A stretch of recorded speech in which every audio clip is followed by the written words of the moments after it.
Good evening, and welcome to another one of my segments of A Verse a Day Keeps the Muslims Away.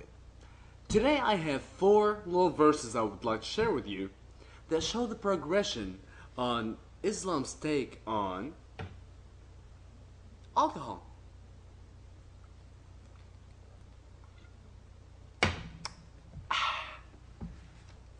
The very first one, آية البقرة, سورة رقم 212. They ask you about intoxicants and games of chance, which is gambling. Say, in both of them, there is great sin and means of profit for men. And their sin is greater than their profit. And they ask you as to what they should spend. Say, what you can spare.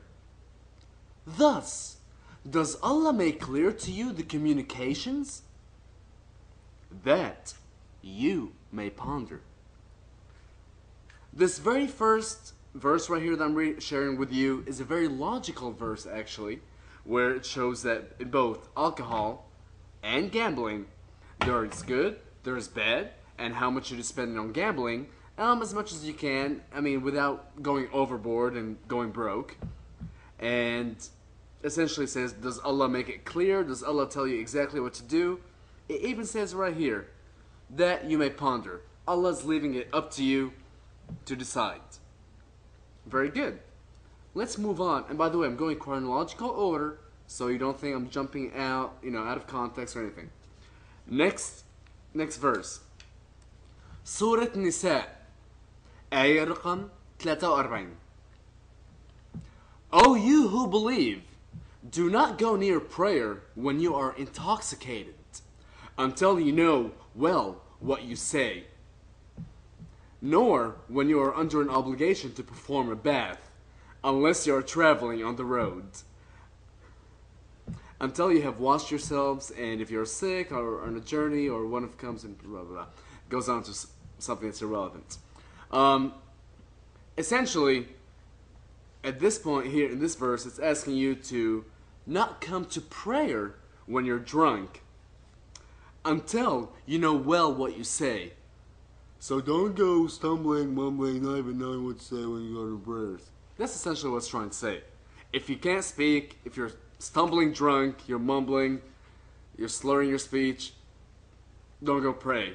So again, it's another verse in here that kind of shows it's okay to drink, but hey, don't do it when you go to pray. Moving on.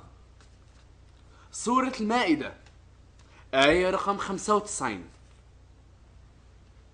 O you who believe, do not kill game while you are on pilgrimage, and whoever among you, and I'm sorry, I'm reading the very wrong verse. I should be آية رقم 90. O you who believe, intoxicants and games of chance, sacrificing to stones, set up and dividing by arrows are only an uncleanliness, the shaitan's work. Shun it, therefore, that you may be successful. So now we're told that intoxicating beverages and games of chance, that's supposed to be throwing a dice. Games of chance and gambling, that's all the work of the shaitan, which is the devil. So now, even though earlier we were given a quote saying, does Allah make clear this distinction? Not really, but now it says it only deals with a shaitan. Moving on. Surah Nahl, آية رقم 67.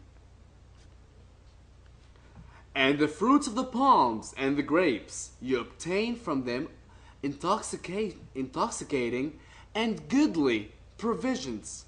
Most surely there is a sign in this for people who ponder. So in this verse, it's telling you that you can make intoxicating beverages out of grapes, modern day wine, and palms. I'm not sure what kind of palm drink you could make, but sure. But didn't we just say that that's the work of the shaitan? And wasn't this whole thing written by Allah? Okay, moving on. The very last verse is what you shall receive in heaven. And that is سورة المطففين آية رقم 21 ل 28. Those who are drawn near to Allah shall witness it. Most surely the righteous shall be in bliss. On thrones they shall gaze. You will recognize in their faces the brightness of bliss. They are made to quaff of a pure drink that is sealed to others. The sealing of it with musk, and for that let the aspirers aspire. And the admixture of it is water of tasnim, a fountain from which drink they are drawn near to Allah. The end. And the very last verse is, once you go to heaven, this is your reward. You can have all these intoxicating beverages, a drink so good that is sealed to all others, sealed to the unbelievers, and it will actually draw you closer to Allah. Even though back here it said intoxicating drinks are the works of the shaitan. But, overall I have to agree with the Quran on this.